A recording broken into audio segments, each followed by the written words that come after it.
June 1944.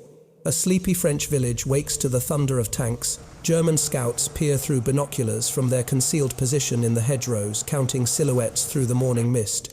Hundreds of Sherman tanks crawl across the countryside in formation tracks, churning earth exhaust rising like industrial breath. Radios crackle with urgent reports flooding back to command posts. The Americans are advancing fast and in overwhelming force, but they weren't. The tanks were rubber inflated with bicycle pumps. The soldiers were actors in borrowed uniforms. The sound, an elaborate sonic illusion, played through 500-pound speakers hidden in the tree line.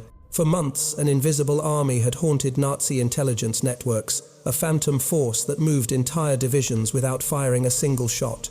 They called it the Ghost Army. This is the story of how 1,100 men, artists, engineers, and sound technicians created one of the greatest deceptions in modern warfare and made Hitler defend the wrong front. By the winter of 1943, the Allied Combined Chiefs of Staff confronted a singular strategic imperative: execute the largest amphibious operation in military history against a continental fortress defended by approximately 1.5 million Wehrmacht troops, fortified coastal positions extending across 2,400 miles of European coastline, and an intelligence apparatus that had until recently proven devastatingly effective at anticipating Allied movements. The mathematical realities were unforgiving. Operation Overlord, the planned invasion of occupied France, required concentrating approximately 156,000 troops, 5,000 vessels, and 11,000 aircraft at a single point of penetration. German reconnaissance capabilities, refined through 4 years of total war, could detect troop concentrations through multiple overlapping methodologies. Aerial photography, capable of resolving objects as small as 3 feet in diameter. Signals intelligence networks intercepting radio communications across the electromagnetic spectrum, and human intelligence networks embedded throughout Britain's ports and training facilities. Every senior Allied commander understood the cruel calculus.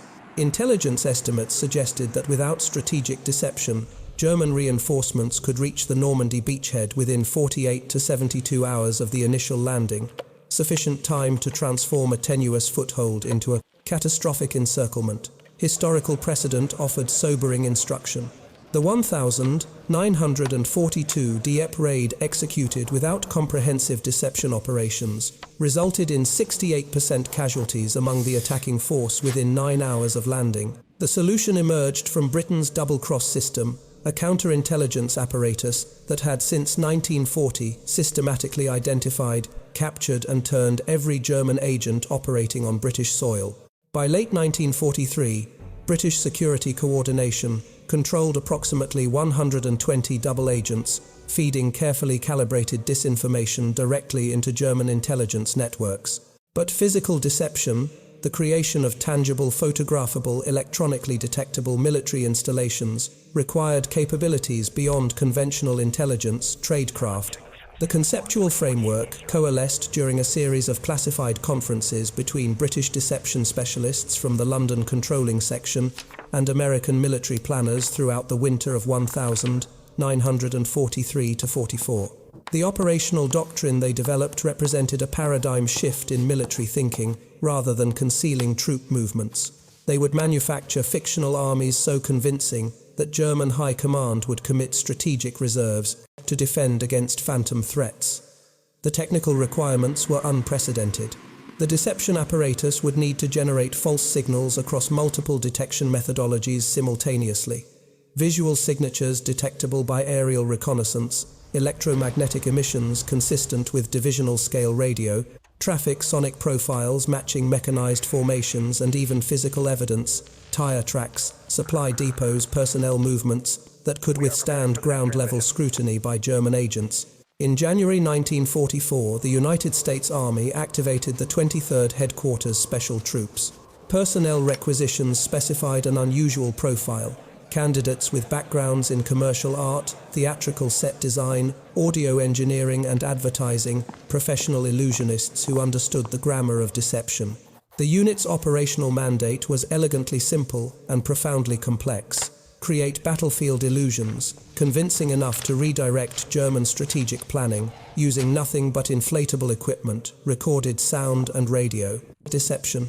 They would become the architects of history's most elaborate military theatre, where the stage was Europe and the audience held the power of life and death.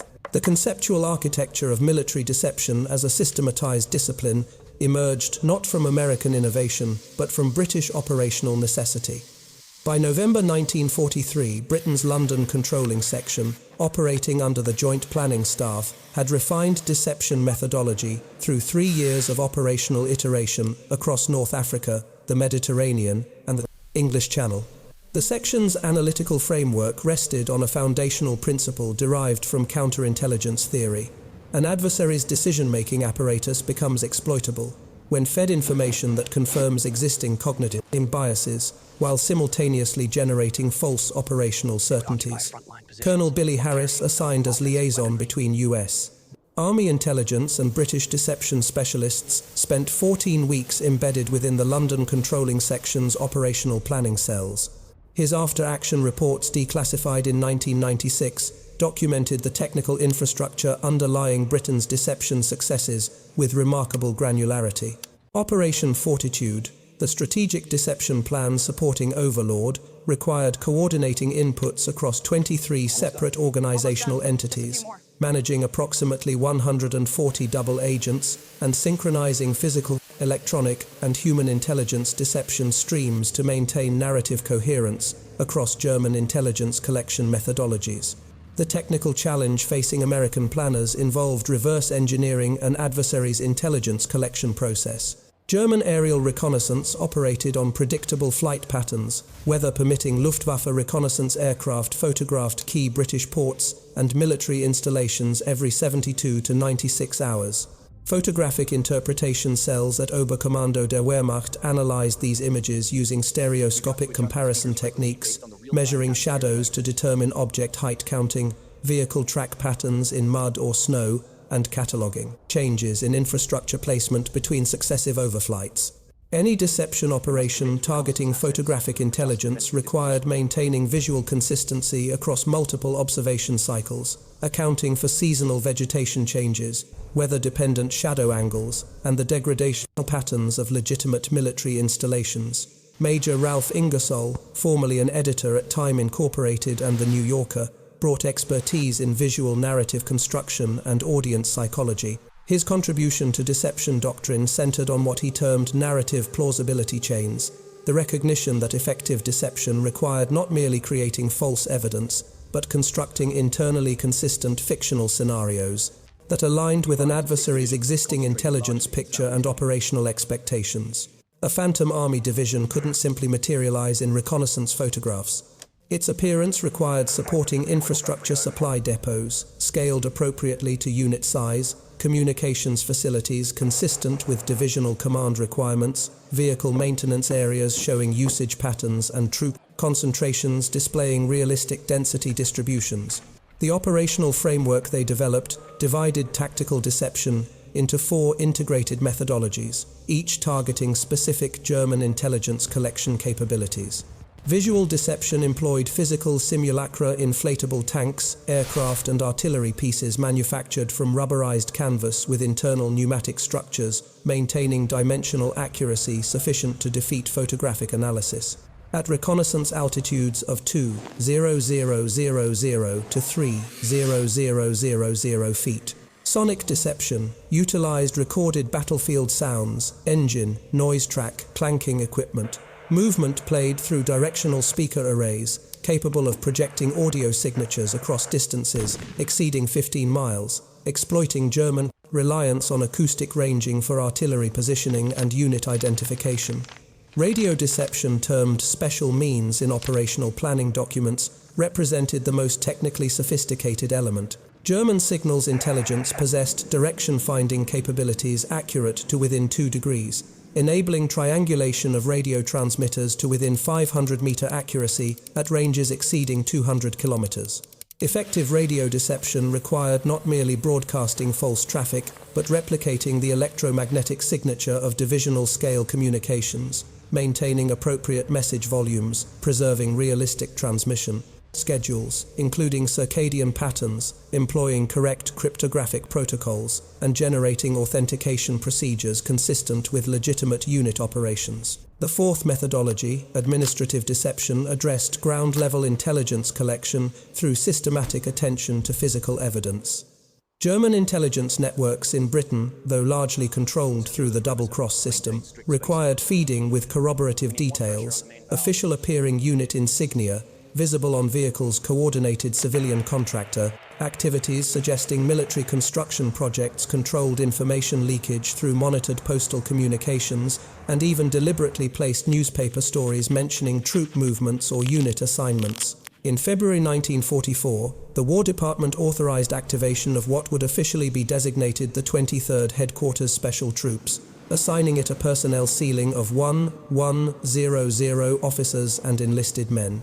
The recruitment specifications departed radically from conventional military profiles. Candidates should possess commercial art training, theatrical experience, audio engineering credentials, or advertising backgrounds. The Army was building an illusion factory, and it needed professional illusionists.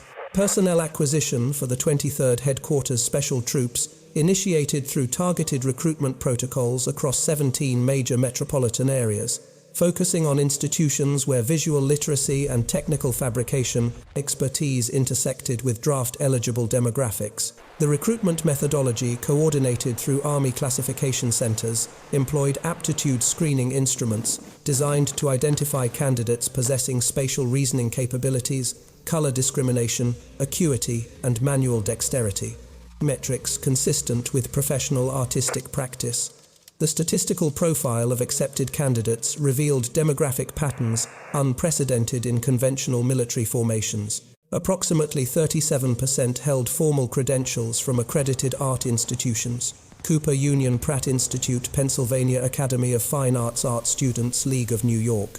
Another 28% derived from commercial design sectors, advertising agencies, theatrical production companies, industrial design firms, and architectural practices. Their civilian occupational specializations encompassed disciplines the Army had previously considered tangential to military effectiveness: billboard illustration, commercial photography, scenic painting, acoustic engineering, window display, design and typographic layout.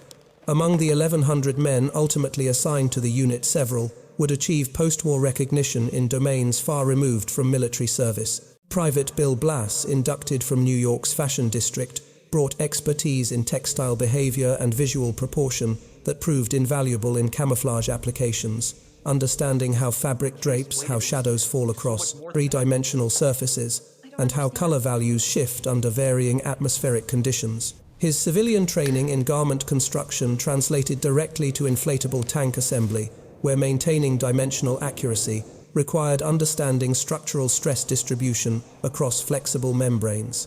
Ellsworth Kelly, assigned to the 603rd Camouflage Engineers before transfer to the 23rd, possessed training in color theory and spatial composition from Boston's School of the Museum of Fine Arts. His contribution to deception operations centered on what military doctrine termed pattern disruption, the application of painted camouflage schemes that exploited perceptual psychology to defeat aerial photographic analysis. Kelly's understanding of how the human visual system processes edge detection, contrast gradients, and figure-ground relationships enabled creation of camouflage patterns that degraded object recognition, even when German photo interpreters examined images under stereoscopic magnification. The training regimen implemented at Camp Forest, Tennessee, and later at Fort Meade, Maryland, integrated conventional military instruction with specialized technical curricula unprecedented in Army training doctrine. Physical conditioning followed standard infantry protocols,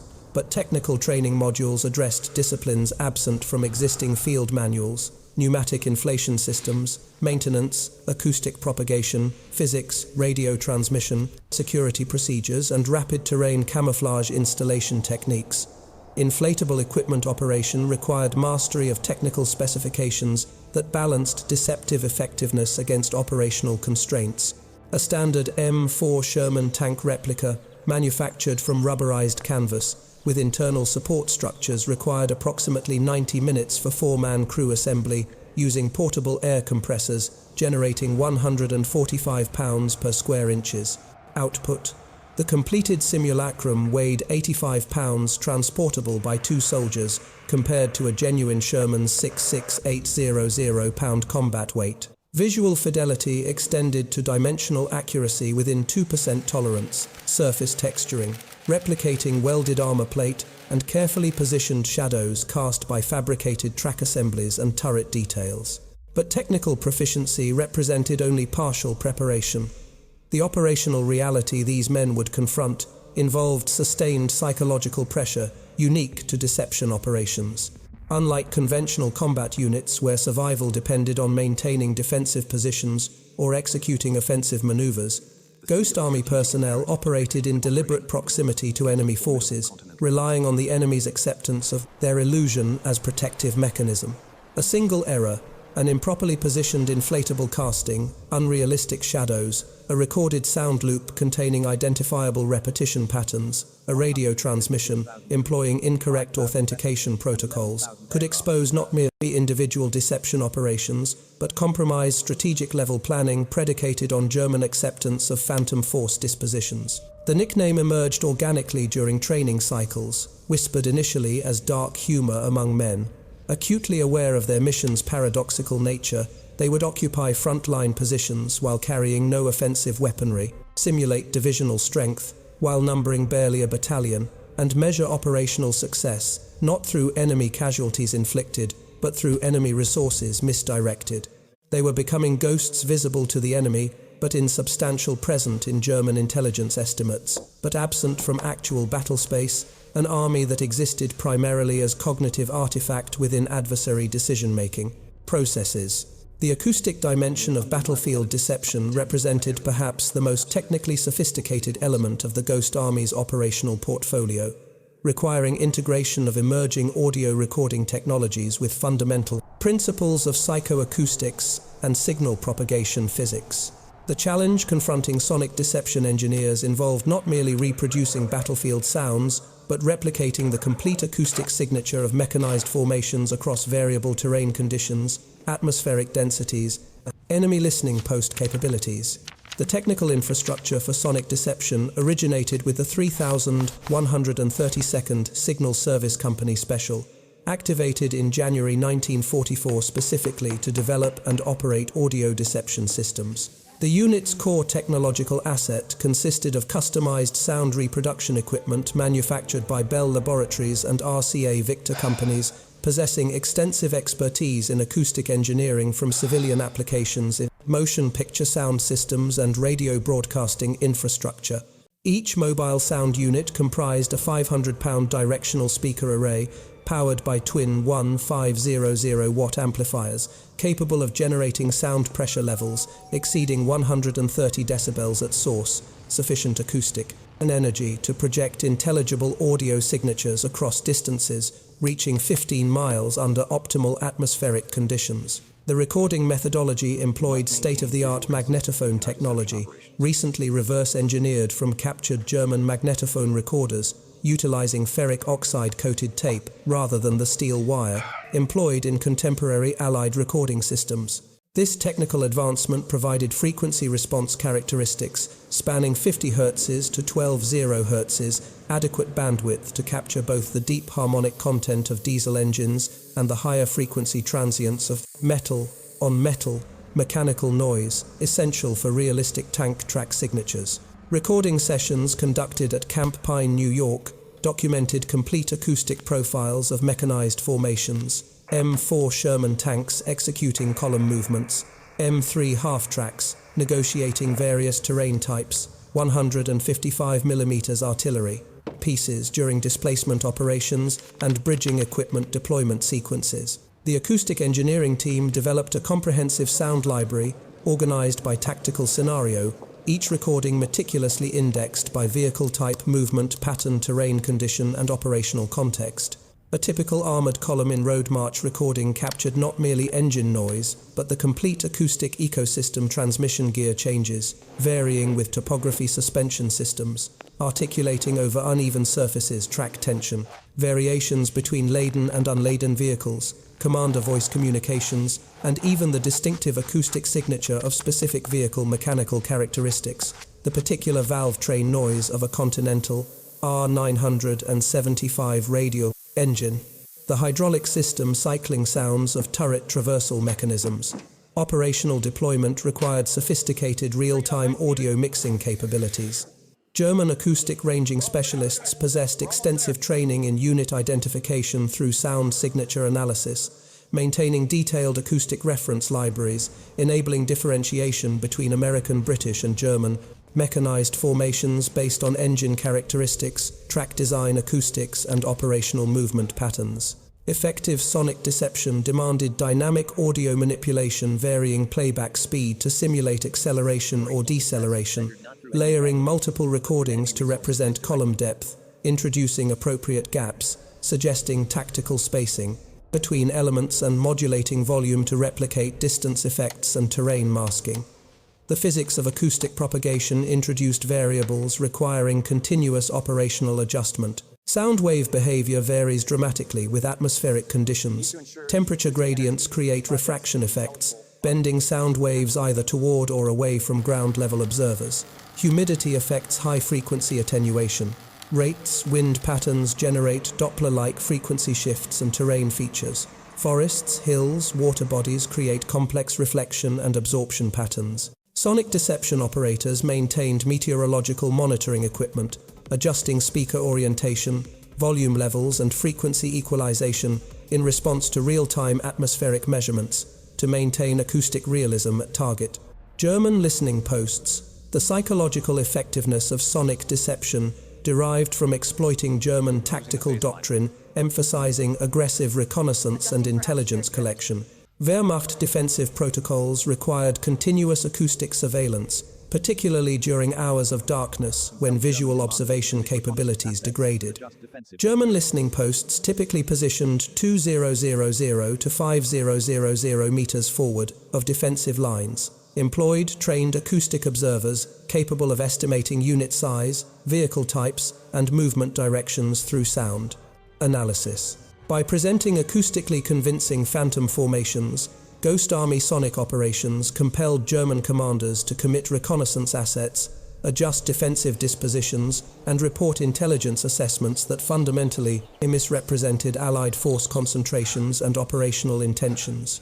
The broader systemic implication transcended individual tactical engagements. Sonic deception demonstrated that battlefield perception constituted a manipulable variable that an adversary's intelligence apparatus could be systematically exploited through technological means, transforming information asymmetry into operational advantage without kinetic engagement. Operation Fortitude represented the culmination of Allied deception planning a strategic-level information warfare campaign, orchestrating approximately 47 discrete deception operations across a 6-month operational timeline. The conceptual architecture divided into two complementary components: Fortitude North, designed to fixate German strategic reserves against a fictional invasion of Norway, and Fortitude South, the primary deception operation supporting Overlord by sustaining German conviction that the main Allied landing would occur at Pas de Calais rather than Normandy. The operational centerpiece of Fortitude South involved fabricating the 1st United States Army Group Fusag, a phantom formation purportedly comprising 11 divisions, totaling approximately 150,000 personnel, commanded by Lieutenant General George S. Patton. German intelligence assessments considered Patton the Allies' most capable armor commander. His assignment to Fusag provided narrative plausibility to the deception, exploiting German operational assumptions that the Allies would place their most effective commander at the primary invasion axis. The technical infrastructure supporting Fusag's fictional existence integrated deception methodologies across multiple intelligence collection domains simultaneously.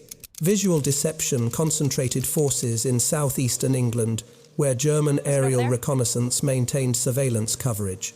The Ghost Army, in coordination with British deception units, deployed approximately 250 inflatable tanks, 400 inflatable vehicles, 150 dummy landing craft, and 400 inflatable aircraft across airfields and marshalling areas within photographic range of Luftwaffe reconnaissance flights operating from occupied French airfields. The temporal dimension of visual deception required meticulous operational security. German photographic interpreters at Luftwaffe intelligence headquarters maintained stereoscopic comparison files, examining successive reconnaissance photographs to detect changes in installation configurations, equipment positioning, activity patterns. Effective deception demanded maintaining visual consistency across observation cycles, spanning weeks or months. Inflatable equipment could not simply appear in reconnaissance photographs, but required gradual accumulation, matching realistic deployment timelines for mechanized formations. Quantitative analysis of German intelligence assessments reconstructed from captured documents and post-war interrogations reveals the systematic effectiveness of fortitude operations. By the 25th of May 1944, 12 days prior to D-Day, Oberkommando der Wehrmacht intelligence summaries credited Allied forces in Britain with 55 to 60 divisions, of which German analysts assessed approximately 37 divisions positioned in southeastern England opposite Pas-de-Calais. Actual Allied strength comprised 37 divisions total, with primary invasion forces concentrated in southwestern England opposite Normandy, a geographic distribution fundamentally incompatible with German intelligence estimates. Radio deception amplified visual illusions through electromagnetic means. The Ghost Army's 3,103rd Signal Service Battalion generated false radio traffic patterns, replicating divisional-scale communications networks, broadcasting approximately 600 scripted transmissions daily across appropriate frequency ranges.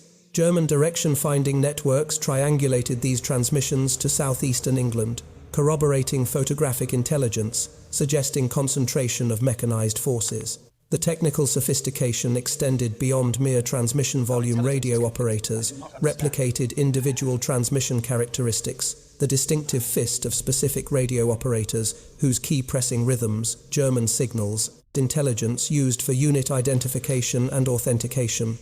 The administrative deception component operated through controlled information channels managed by Britain's double-cross system.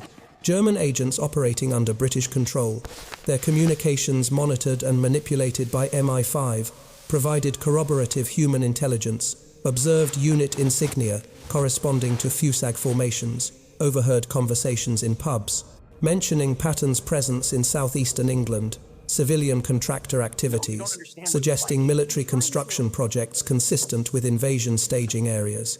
The strategic payoff materialized across the critical 72 hours following the Normandy landings on the 6th of June 1944.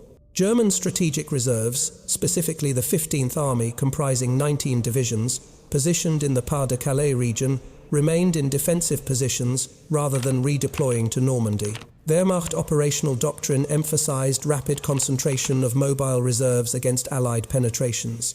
The absence of immediate counterattack by 15th Army divisions fundamentally altered the tactical calculus at Normandy beachheads. Operational analysis, conducted by Allied intelligence staff, estimated that fortitude deception operations delayed German reinforcement of Normandy by 48 to 72 hours, compared to baseline expectations absent. Strategic deception. Within the brutal mathematics of amphibious operations, where Allied casualties concentrated in the first 6 to 12 hours of landing operations, this temporal delay translated directly into casualty reduction, estimates ranging from 1,500 to 3,000. Allied personnel, who survived engagements they would otherwise have faced against fully concentrated German defensive responses. The 23rd Headquarters Special Troops achieved formal activation on the 20th of January 1944 at Camp Forest, Tennessee, consolidating 4 specialized subordinate units into an integrated deception apparatus. The organizational architecture reflected functional specialization across distinct deception methodologies. The 603rd Camouflage Engineer Battalion provided visual deception capabilities through inflatable equipment deployment, terrain camouflage. The 3132nd Signal Service Company Special Operated Sonic Deception Systems, the 3103rd Signal Service Battalion executed radio deception through false traffic generation, and the 406th Combat Engineer Company provided security logistics and special effects support, including explosive demolitions for creating realistic battlefield damage patterns. Command authority resided with Colonel Harry L. Reeder, whose previous assignment as Director of Planning for Army Ground Forces provided strategic-level operational perspective essential for coordinating deception operations within broader tactical contexts. Reeder's operational philosophy emphasized what military doctrine termed tactical integration, ensuring deception operations synchronized with actual Allied movements to maintain narrative consistency across German intelligence collection. A phantom division simulating preparations for offensive operations became operationally meaningful only when coordinated with genuine Allied maneuvers that corroborated the deceptive narrative. The unit's operational deployment to the European theatre commenced in May 1944, with advance elements arriving in England 3 weeks before D-Day. Initial operations focused on supporting Fortitude South through visual and radio deception operations across southeastern England, establishing operational patterns and technical procedures that would govern subsequent continental operations. The statistical scope of these early operations reveals the industrial scale of deception infrastructure during the pre-invasion period. Ghost Army elements maintained approximately 320 inflatable vehicles in various deployment configurations, generated 14000 false radio transmissions, and executed 47 discrete camouflage installations across 12 staging areas. The transition to continental operations following the Normandy breakout in July 1944 fundamentally altered operational parameters. Theatre-level deception planning shifted from strategic operations targeting German high command assessments to tactical deception, supporting corps and divisional maneuvers. The operational tempo accelerated dramatically, where Fortitude operations unfolded across months. Continental tactical deceptions compressed into 48 to 72-hour operational windows, requiring rapid deployment, execution, and of withdrawal cycles, synchronized with fluid frontline movements. The unit's mobility infrastructure reflected these operational demands. Standard deployment configuration positioned the 23rd approximately 2 to 5 kilometers behind actual frontline units, close enough that German reconnaissance would detect their presence, but distant enough to maintain survivability. Transport assets included 379 vehicles, specialized sound trucks mounting speaker arrays, inflatable equipment, transport vehicles, radio transmission trucks with retractable antenna arrays, and support vehicles carrying pneumatic inflation equipment, camouflage materials, and maintenance supplies. Operational security protocols governed every aspect of deployment. Ghost Army personnel wore standard divisional patches corresponding to the unit they were simulating, carried identification documents, listing false unit assignments, and maintained strict communications discipline to prevent inadvertent disclosure of actual organizational affiliation. The psychological burden of this sustained operational deception extended beyond immediate tactical concerns. These men occupied frontline positions, knowing their survival depended on enemy acceptance of their illusion, that their weapons were fabrications, and that German artillery or mechanized probes discovering their true nature would find them effectively defenseless. The technical execution of a typical tactical deception operation illustrated the synchronized complexity required. Initial deployment commenced at dusk, exploiting reduced visibility to mask setup activities. Inflatable equipment assembly proceeded, according to strict spacing protocols, matching authentic divisional deployment patterns. Tanks positioned at regulation intervals, command posts sited according to doctrine, supply areas configured realistically. Simultaneously, sonic units initiated recorded sound playback, camouflage teams installed netting and visual enhancement, and radio operators commenced transmission schedules. By dawn, German reconnaissance, aerial or ground-based, would observe what appeared to be a freshly deployed mechanized formation. Sustainment operations continued throughout the deception timeline, typically 24 to 96 hours depending on tactical requirements. Personnel executed simulated activities, vehicle movements following road networks, visible from German observation points, maintenance areas, showing appropriate activity levels, command post, antenna configurations, suggesting operational communications. The performance required disciplined attention to detail. A single anachronistic element, an inflatable tank, casting physically impossible shadows, could unravel the entire deceptive construct. Operation Brest, executed across August 15-2, 71944, marked the Ghost Army's first independent tactical deception operation on continental Europe, tasking the unit with simulating two full divisions, the 2nd, Armored Division, and the 80th Infantry Division, while actual forces redeployed southward toward the Loire Valley. The operational geography presented significant challenges. Brest's peninsular position on the Brittany coast created constrained maneuver space, where German defensive positions maintained overlapping observation coverage across limited approach routes. The deception architecture required simultaneous coordination across all 4 technical capabilities. Visual deception teams deployed 142 inflatable vehicles across a 12-kilometer frontage, positioning equipment to suggest divisional scale concentration, preparing for assault operations against Brest's fortified perimeter. The positioning calculations accounted for German aerial reconnaissance patterns, documented through captured Luftwaffe flight logs, indicating photographic coverage cycles averaging 68 hours. Each inflatable placement incorporated terrain masking analysis, utilizing natural vegetation and topographic features to create partial concealment patterns consistent with tactical doctrine for mechanized forces under air threat. Sonic operations broadcast recorded tank movements and artillery displacement activities across nocturnal hours when German acoustic surveillance capabilities peaked. The technical challenge involved compensating for coastal atmospheric conditions. Maritime air masses created temperature inversions that altered sound propagation characteristics, requiring real-time adjustment of speaker orientation and frequency equalization to maintain acoustic realism at German listening posts, positioned 3000 to 4500 meters distant. Radio deception generated approximately 850 transmissions over the 12-day operational window, replicating command net traffic patterns characteristic of 2-division operations. The transmission content followed scripted scenarios developed by intelligence specialists, familiar with authentic divisional communications protocols, logistics, coordination messages, requesting ammunition, resupply quantities consistent with anticipated combat consumption rates, fire support coordination between artillery batteries and forward observers, casualty evacuation requests, matching expected engagement intensities.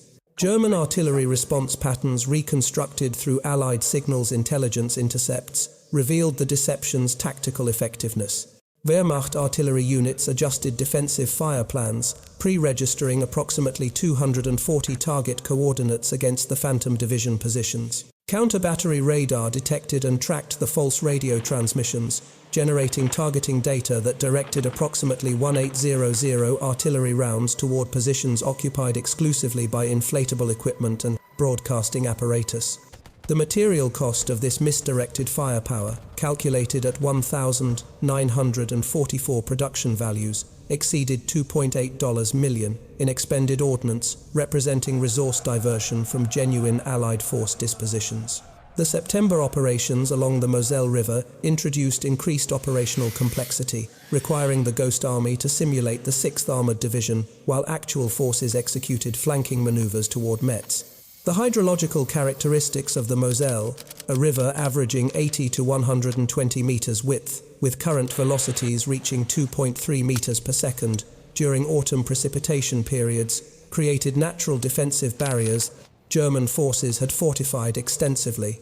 Allied tactical intelligence indicated Wehrmacht defensive doctrine anticipated Allied crossing attempts at 7 probable sites based on riverbank topography and road network accessibility. The Ghost Army positioned deceptive installations at 3 of these anticipated crossing sites, generating multispectral signatures, suggesting bridging preparations, visual indicators including simulated pontoon storage areas, engineer equipment concentrations, sonic broadcasts of bridge construction activities, including pile driving sounds and heavy equipment operations, and radio traffic coordinating fictitious engineer battalion activities. German defensive responses tracked through prisoner interrogations and captured documents revealed.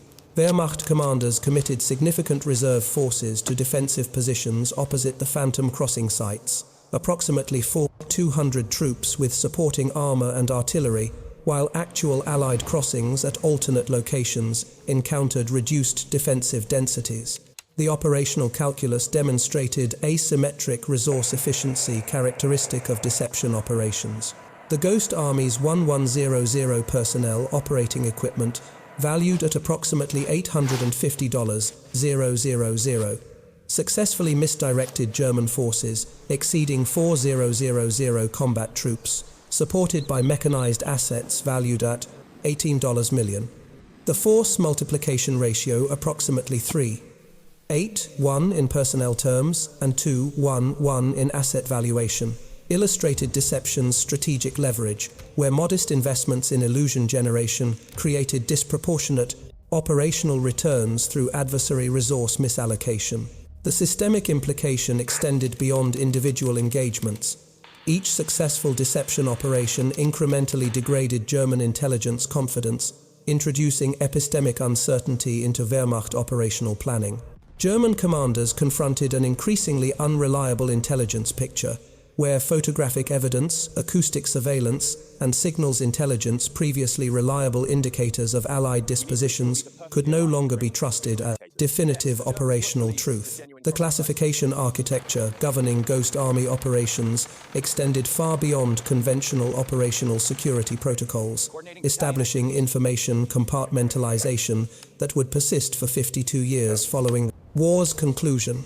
Executive Order 9568, issued under wartime authority, designated all deception operations as classified secret, with additional compartmented access restrictions, effectively creating an information barrier that prevented even veterans with security clearances from discussing their wartime activities in any public forum or private correspondence. The bureaucratic mechanics of this extended classification reflected institutional priorities regarding operational methodology preservation.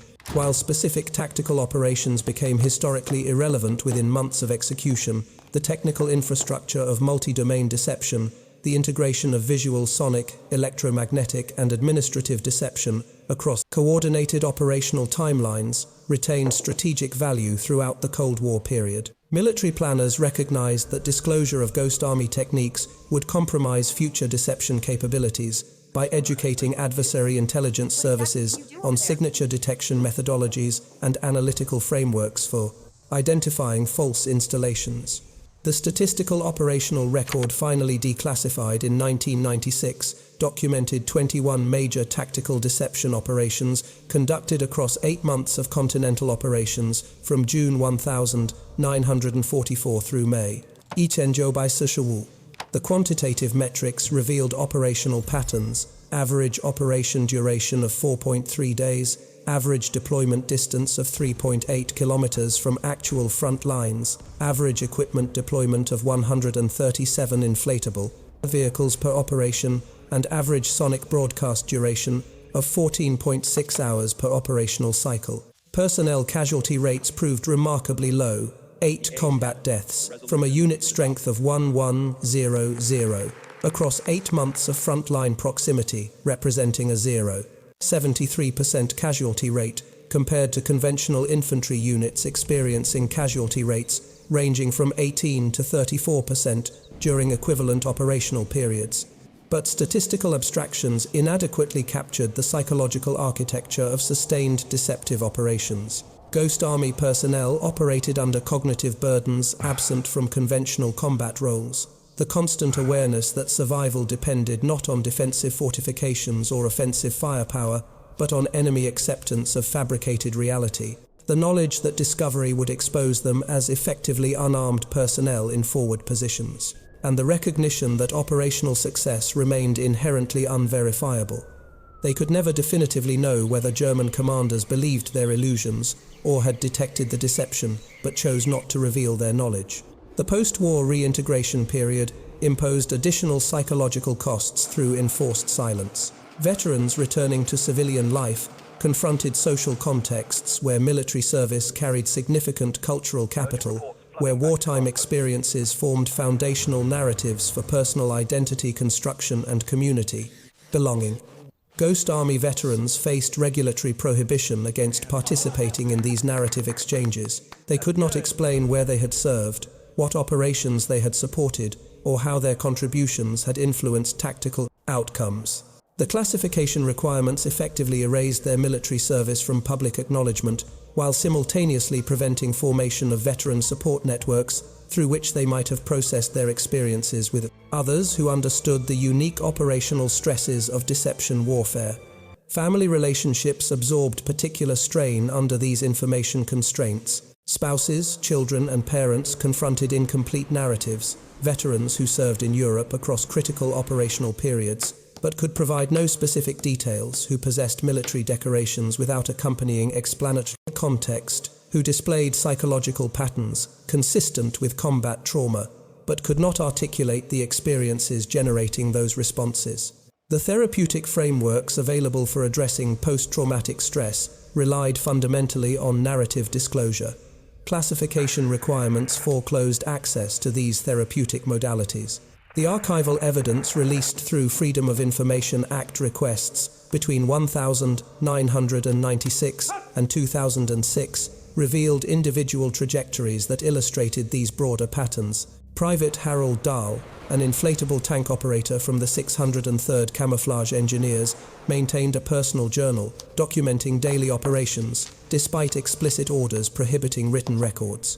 His entries, donated to the National Archives in 1998, described the cognitive dissonance of battlefield proximity. We hear the artillery, real artillery, falling 2 kilometers north, while we inflate rubber tanks.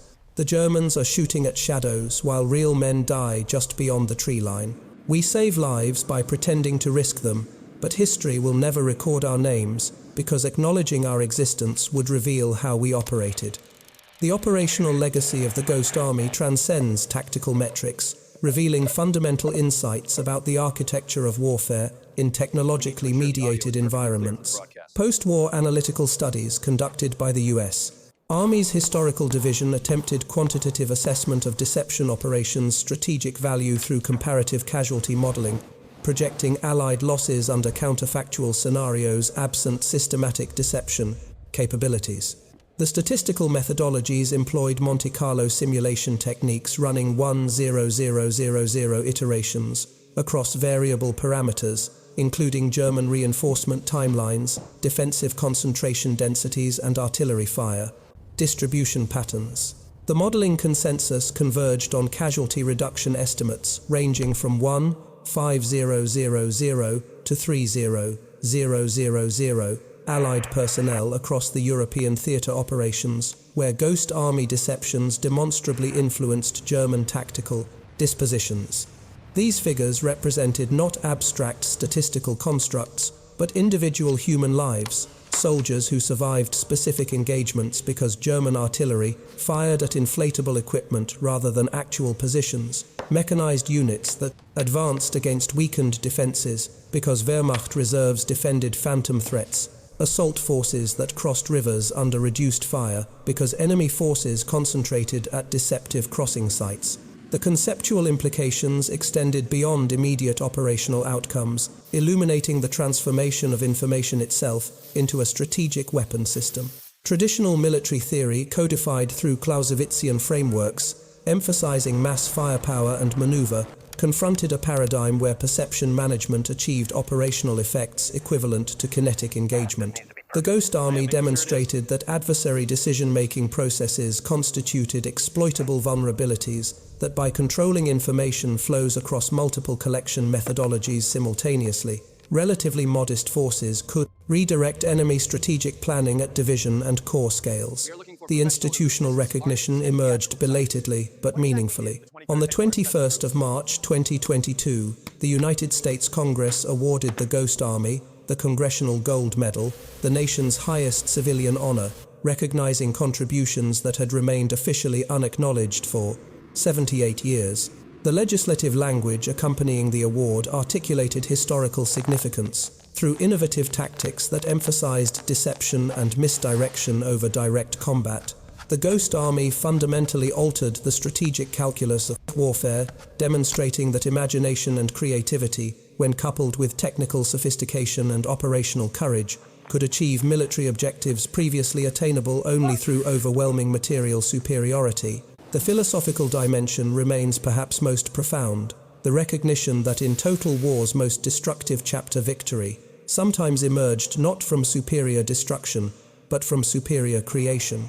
The Ghost Army's artists, engineers, and technicians waged warfare through fabrication rather than elimination, through illusion rather than force, demonstrating that human ingenuity applied toward deception could preserve life as effectively as applied toward defense. Their operational methodology revealed a paradox central to modern conflict, that truth became most powerful when weaponized through lies, that reality achieved strategic value when systematically obscured, that the most effective soldiers sometimes fired no shots, but instead painted shadows, broadcast echoes, and transmitted fictions. In the moral calculus of warfare, where all choices occur within frameworks of necessary evil, the Ghost Army chose deception over destruction, and in doing so rewrote the mathematics of survival itself. In May 1945, the guns of Europe fell silent. The Ghost Army dissolved into history, their equipment deflated and stored, their recordings archived in classified vaults, their operations erased from official records. The men returned to civilian life, carrying secrets they could not share, victories they could not claim, and memories of a war fought through illusion rather than violence. Decades later, when the files finally opened, one veteran reflected on the profound paradox of their service. Our job was to make the enemy afraid of shadows. We became so good at it that sometimes in the darkness we almost believed in the ghosts ourselves. War transforms men through violence, through sacrifice, through the terrible mathematics of survival. But the Ghost Army demonstrated an alternative transformation, where creativity became courage, where imagination became strategy, where artists wielding brushes and engineers manipulating sound waves altered the trajectory of history as profoundly as any armored division. They proved that sometimes the most powerful weapon is not the one that destroys, but the one that deceives. That in warfare's darkest hours, human ingenuity can save lives without taking them. That shadows carefully crafted can move mountains. The ghosts have faded, but their echoes remain in every life they saved, in every battle they never fought, in the quiet spaces where deception became mercy.